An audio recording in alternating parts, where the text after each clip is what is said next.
Estamos ahora junto a Raúl de la Torre con el invitado de esta mañana, Leopoldo Moró, histórico dirigente radical, periodista, ex diputado, ex senador, ex candidato presidencial en el año 2003. Buenos días, bienvenido. ¿Qué tal? Buen día.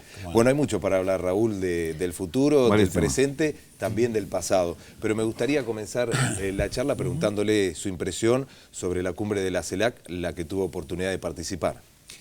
Bueno, fue un hecho extraordinario. En primer lugar, de carácter, si ustedes quieren, cuantitativo. Había 33 presidentes y primeros ministros en representación de todos los estados de Latinoamérica y el Caribe, bueno, con exclusión de Estados Unidos y Canadá.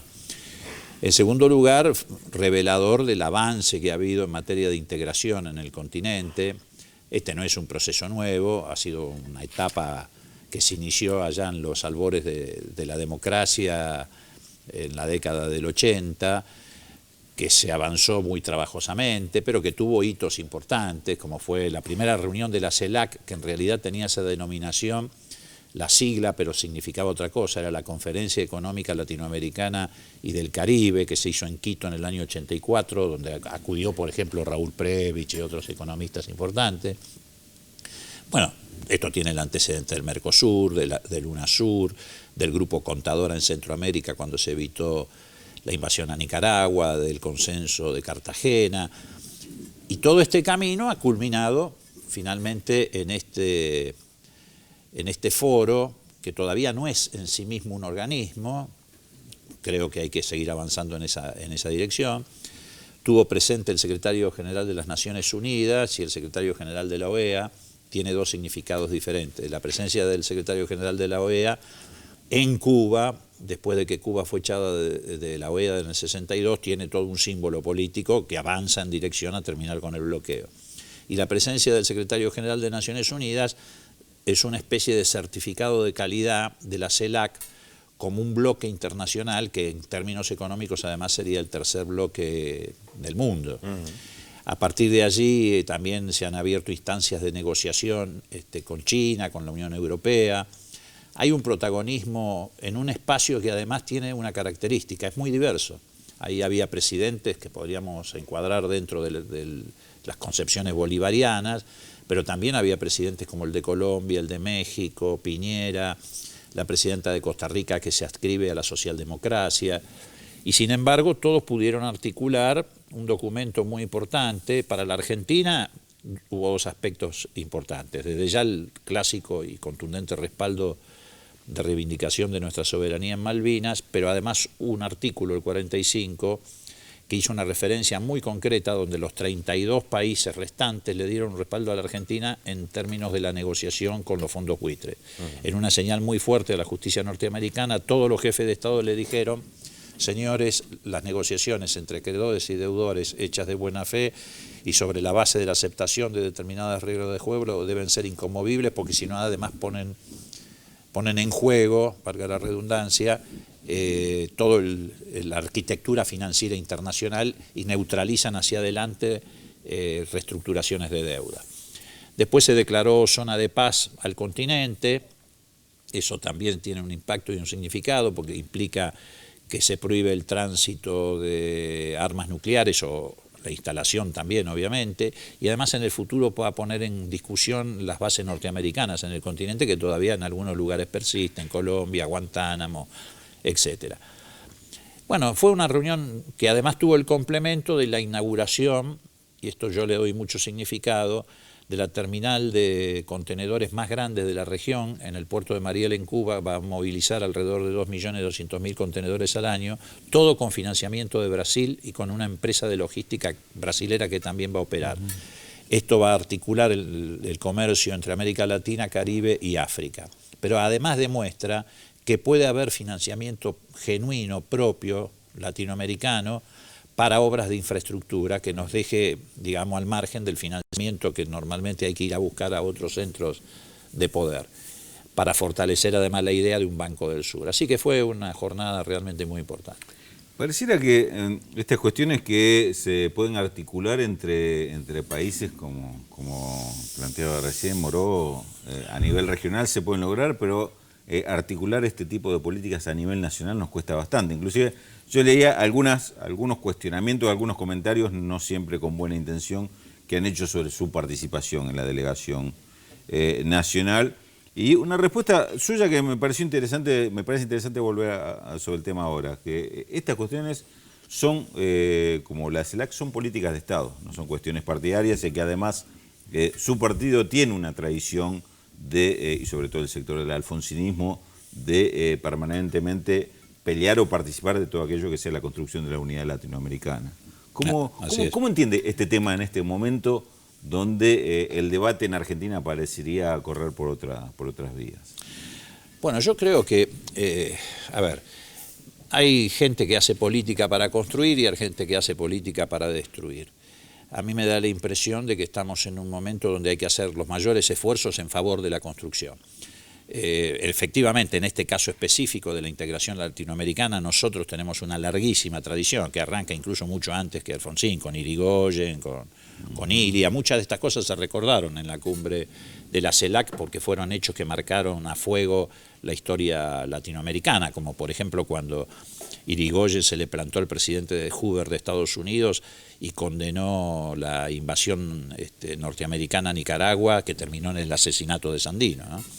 Y tantas otras cosas, Ilia negándose a enviar tropas a Santo Domingo cuando en el año 65 también una invasión norteamericana avasalló un gobierno constitucional de ese país. Así que bueno, nosotros no hacemos más que reencontrarnos. Los planteos de neutralidad de Irigoyen, ¿no? Y los planteos de neutralidad de Irigoyen con respecto a la Primera Guerra, etc. Así que nosotros no hacemos más que recoger esas tradiciones, pero además lo hacemos con el convencimiento en esta coyuntura, y ya no hablando de la historia, de que eso es el futuro. Es decir, mirando hacia adelante, hacia el porvenir. Y además porque creemos que la política exterior tiene que de alguna manera también reflejar la política interior de un país, no está disociada. Y en ese sentido, bueno, nosotros advertimos, y esto también fue un motivo de discusión en la CELAC, que efectivamente hay un ataque especulativo hoy contra los países emergentes, cosa que se ha visto con mucha claridad en estas últimas semanas.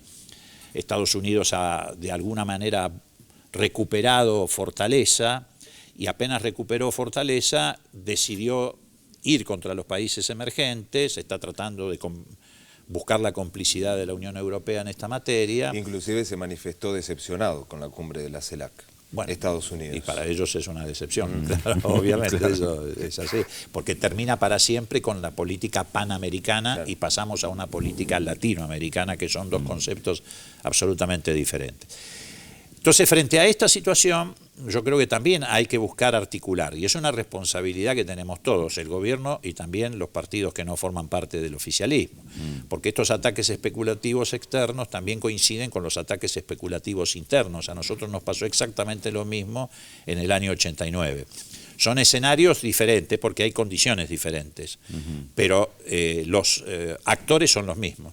Es decir, nosotros en el año 89, cuando se produce el golpe de Estado económico contra el gobierno de Alfonsín, tuvimos, por un lado, bueno, la reacción de los grupos especulativos internos que se habían sentido lesionados por el Plan Austral, porque el Plan Austral trajo aparejada una caída de la inflación, pero con desagio en favor de los deudores. Esto, por supuesto, afectó muchísimo a los acreedores, que normalmente son los grupos más concentrados. Se articularon en una gran central empresaria que juntó todo, sociedad rural, bueno, las entidades industriales de mayor potencia, y bueno, lamentablemente el sindicalismo en aquel momento jugó un papel también muy negativo, porque se sumó a eso, como ocurre hoy con algunos dirigentes sindicales que también se suman a ese frente especulativo. Y bueno, y nos arrinconaron porque querían que nosotros hiciéramos lo que vino a hacer Menem después. Pero también el factor externo jugó un papel muy importante. Usted, que conoce de estos temas, recordará claramente a Domingo Cavallo yendo al Fondo Monetario y sobre todo al Banco Mundial para decirle no le presten a la Argentina. Había préstamos acordados del Banco Mundial. Y se bloquearon con lo cual nos hicieron, por supuesto, quedar en una situación de extrema debilidad en materia de reservas, de divisas, etc. En ese sentido, la situación es exactamente la misma, ataques especulativos internos, externos. En otro sentido no lo es. ¿Por qué? Porque hoy la Argentina tiene en su favor precios internacionales de los productos primarios muy elevados, en aquel momento estaban muy deprimidos, no existía además casi la soja, etc. Hoy el sector privado no tiene endeudamiento. El endeudamiento externo de la Argentina medido en dólares es de una incidencia muchísimo menor que aquella época. Aquella fue la deuda externa que agobió a toda América Latina, por eso se denominó la década perdida. Pero de todas maneras esto no significa que hay que quedarse cruzado de brazos. Yo creo que el gobierno tiene la responsabilidad y los instrumentos para poner límite al proceso inflacionario, pero los demás tienen la responsabilidad de no fogonear el desabastecimiento y la hiper, como está ocurriendo con algunos sectores mediáticos y concentrados.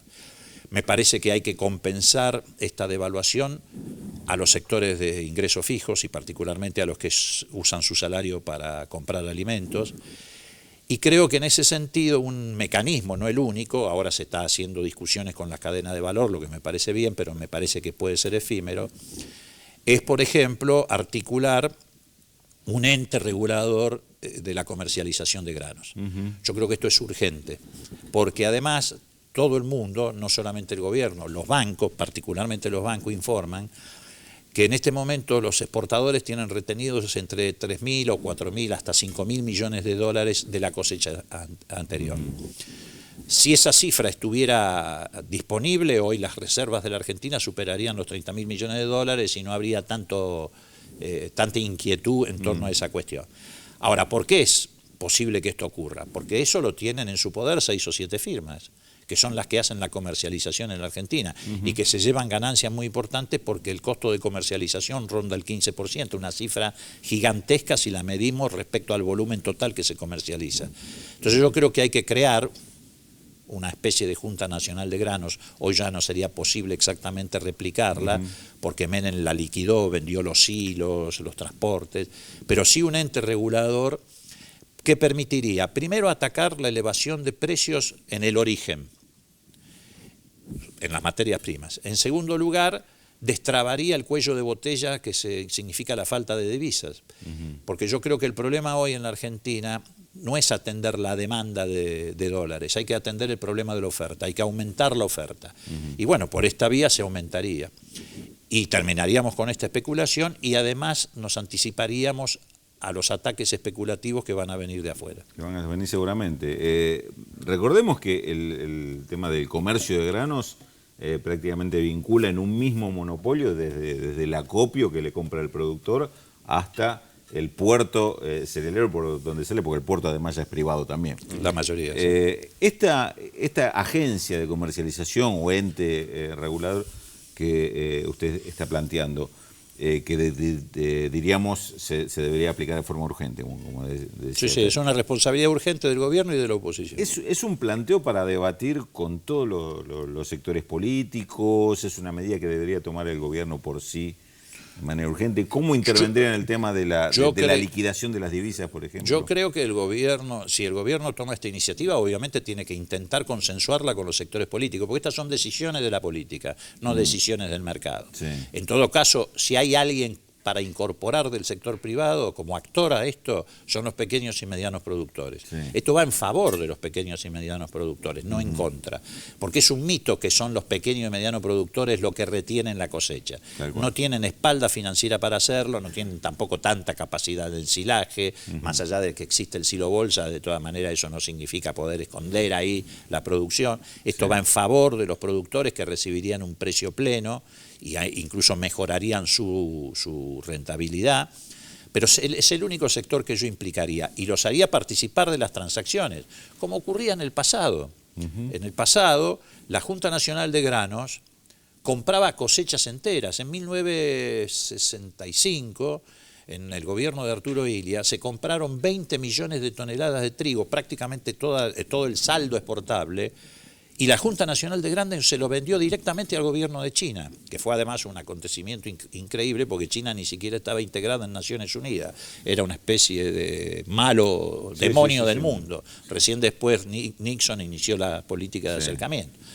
Y también participaba de las negociaciones en materia de comercialización de granos, FACA, que era la Federación Argentina de Cooperativas Argentinas, que ahora está un poco también debilitada. Bueno, yo creo que hay que recrear, reitero, en condiciones diferentes.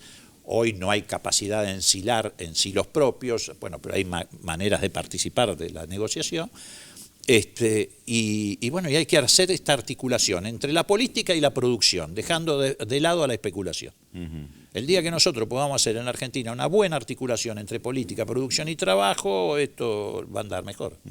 Hoy hay voluntad política, Moró, para avanzar en estos planos, lo que usted mencionaba antes de integración a través del Banco del Sur o este tipo de organismos de ayuda regional entre los países de la región y no depender de los organismos multilaterales. ¿Ve un ambiente mejor en este sentido o este reflujo del neoliberalismo también nos hizo retroceder en este tipo de planteo? A ver, la voluntad me parece que surge de la necesidad.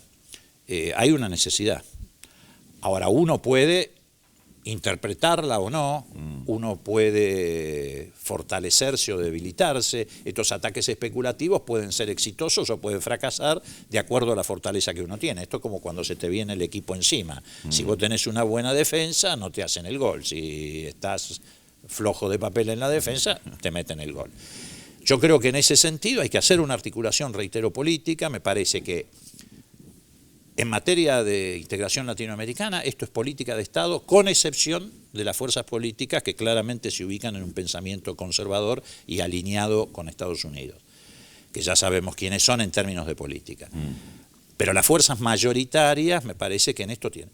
Y en esta materia, por ejemplo, que yo estoy planteando, que no soy el único, obviamente no es ninguna idea original, que es la articulación de un ente regulador de la comercialización de grano, yo creo que no habría inconveniente. Fíjate vos que cuando el gobierno tomó la iniciativa de la reestatización de YPF, el radicalismo acompañó. Y ese acompañamiento del radicalismo facilitó muchísimo la reestatización. Se le pinchó a Repsol el argumento de que había sido confiscada. Sí, seguro. Se le cayeron las pretensiones de resarcimientos delirantes.